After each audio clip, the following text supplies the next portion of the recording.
Olá, pessoal. Vamos dar início à aula de coluna vertebral, parte 1, onde vamos abordar as principais curvaturas da coluna vertebral e as principais características das vértebras cervicais. Eu sou Paulo Gonzalez, médico anatomista e faço parte da equipe da MedRoom. Acompanha comigo. Iniciamos então com vocês mostrando as curvaturas de nossa coluna vertebral. As vértebras, nós temos aí uma variação em quantidade de 1 a 33, de 1 a 34. Alguns autores chegam a citar 35 vértebras nas variações. Vou colocar aqui para vocês o padrão que encontramos normalmente.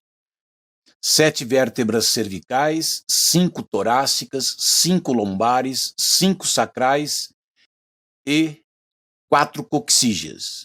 Nós podemos então observar as curvaturas, onde eu tenho na parte cervical uma lordose, na parte torácica uma cifose, na parte lombar repete uma lordose e na parte sacral e coxígea nós vamos repetir uma cifose. Vamos dar uma olhadinha então no nosso modelo da realidade virtual para observarmos essas curvaturas. Vamos lá, acompanha comigo. Na coluna vertebral, então vamos encontrar as curvaturas fisiológicas. Na parte cervical, uma lordose, depois temos uma parte de cifose torácica, uma parte lordose lombar, entre o sacro e o cóccix, nós temos uma curvatura em cifose.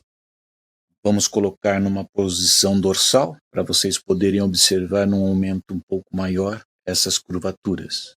Na parte cervical eu tenho uma lordose, depois na parte torácica uma cifose, uma lordose na parte lombar e repete uma cifose entre o sacro e o cóccix. Essas são as curvaturas fisiológicas que encontramos na coluna vertebral. Começando a estudar a estrutura morfológica das vértebras, iniciaremos pelas cervicais, que são em número de 7 vértebras. As típicas, elas apresentam um forame transversário, isso é, neste forame transversário vai passar uma artéria e uma veia, um corpo retangular, onde nós vamos ter a presença do unco do corpo. Isto acontece somente nas vértebras típicas cervicais. E ainda vamos ter o forame intervertebral, tem uma forma triangular. Esta forma triangular vai se modificando quando vamos apresentando a morfologia distal das vértebras. O processo espinhoso da vértebra é bífida. Vamos olhar no nosso modelo para entender isso. Tendo uma visão do nosso modelo da vista posterior, vamos aproximar. E aqui estão as 7 vértebras cervicais. A primeira vai receber o nome de Atlas, a segunda, Axis, depois nós temos a terceira, quarta, quinta, sexta, e a sétima vai receber o nome de vértebra proeminente. Vamos isolar uma vértebra típica para ver suas características.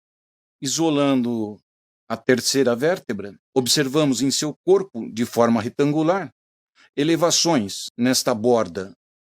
Esta elevação ocorre somente nas vértebras cervicais. Isso chamamos de unco do corpo. Ainda no processo transverso, nós vamos ter o forame transversário. Esse forame transversário permite a passagem da artéria vertebral e da veia vertebral. O seu processo espinhoso tem uma inclinação bastante acentuada. Na sua porção distal é bífido, é dividido.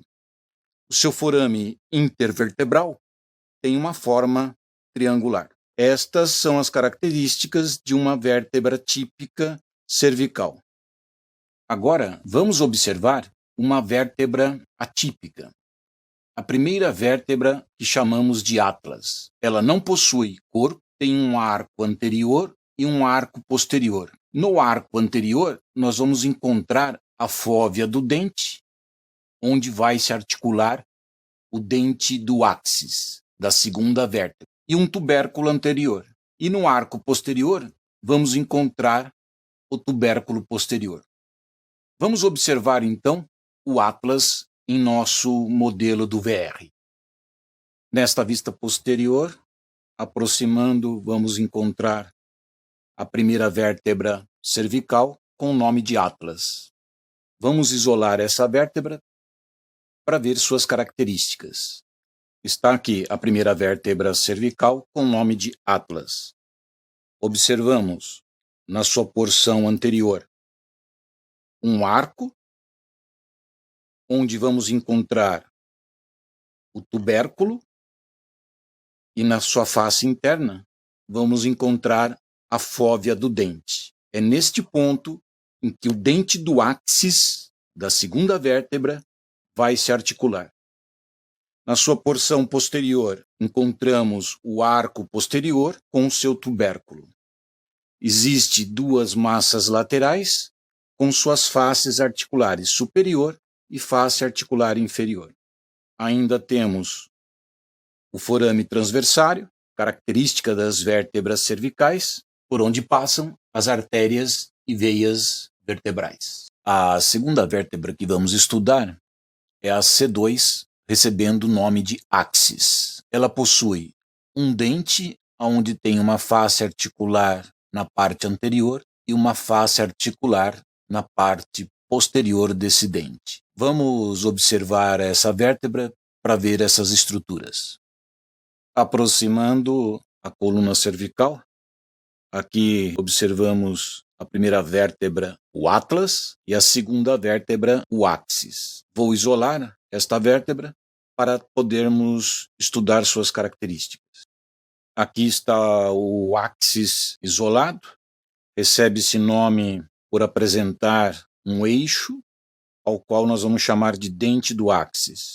Aqui vai possuir, neste dente, uma face articular anterior e uma face articular posterior. E a última vértebra cervical, a C7, ela recebe o nome por possuir um processo espinhoso bem longo e retilíneo como vértebra cervical proeminente. Vamos ver como que é essa vértebra. Observando a região posterior do pescoço, se passarmos o dedo nesta região posterior, vamos perceber em pessoas mais delgadas, aqui nesta região existe uma elevação. Essa elevação é projeção da sétima vértebra cervical, a vértebra proeminente, porque o seu processo espinhoso está mais retilíneo e esse processo espinhoso ele acaba se sobressaindo, fazendo uma projeção nesta região posterior. Observe aqui, numa aproximação, a sétima vértebra cervical, também conhecida como proeminente. Um detalhe com relação a esta vértebra é que seu forame transversário ele está associado somente com a passagem de radículas venosas.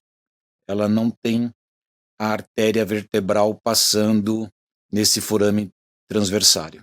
Com isso, terminamos a coluna vertebral, parte 1, onde fizemos um estudo das curvaturas da coluna vertebral e estudamos as principais vértebras da coluna cervical. Espero vocês numa próxima oportunidade e o meu muito obrigado pela atenção de vocês. Até mais.